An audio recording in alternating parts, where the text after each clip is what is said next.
If there was a button I could press to stop all hydrocarbon usage today, I would not press it. You would not press it? Of course not. Okay. Did you expect him to say that? What kind of a threat do you think you are to the oil and gas industry? Well, I don't think we're much of a threat. I mean, yet. Yet. I mean, the more obvious threat is that we're going to run out of hydrocarbons to mine and burn.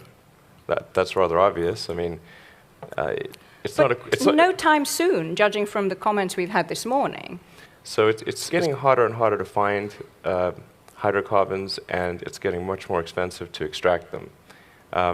And really, we're just arguing about the when hydrocarbons run out or become prohibitively expensive, not if. I mean, I don't think there's anyone here who would say it's an if, not a when. I mean, you are, a tech guy, right? You're a physicist and an engineer. You call yourself the chief architect of companies. I tend to view things from you don't sort of think a that physics human standpoint. ingenuity and technology and resourcefulness will mean that we will still have abundant fossil fuels available? Not. I mean, this has been going on for some time. They think you've reached the boundaries, and yet they find more. And look at the whole shale gas revolution.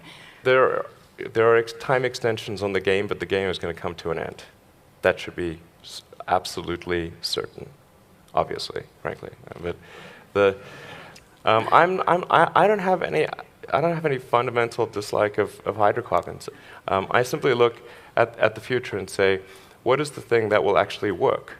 And using a non-renewable resource, obviously, will not work.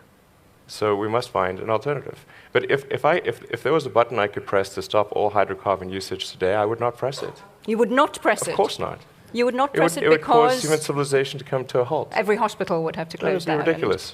So it would be irresponsible to press that button. But what does need to happen is to, if we can, accelerate the transition towards renewables. That's the sensible thing to do. If you take, I'm going to use maybe two examples. Saudi Arabia, since the Saudi Aramco president spoke here. Saudi Arabia has an enormous amount of sunlight, and that will be there for billions of years, or at least 1 billion years until the sun eventually engulfs us, but 1 billion years, solid.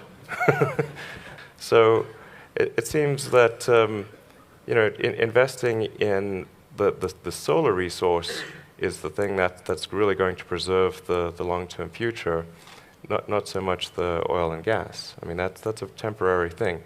In the future, we'll look back, and by future, I'm not talking about super far in the future, I'm talking about towards the end of the century.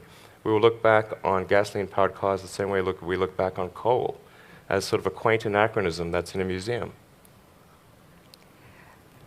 That's the quote for you, members of the press at the back of the hall.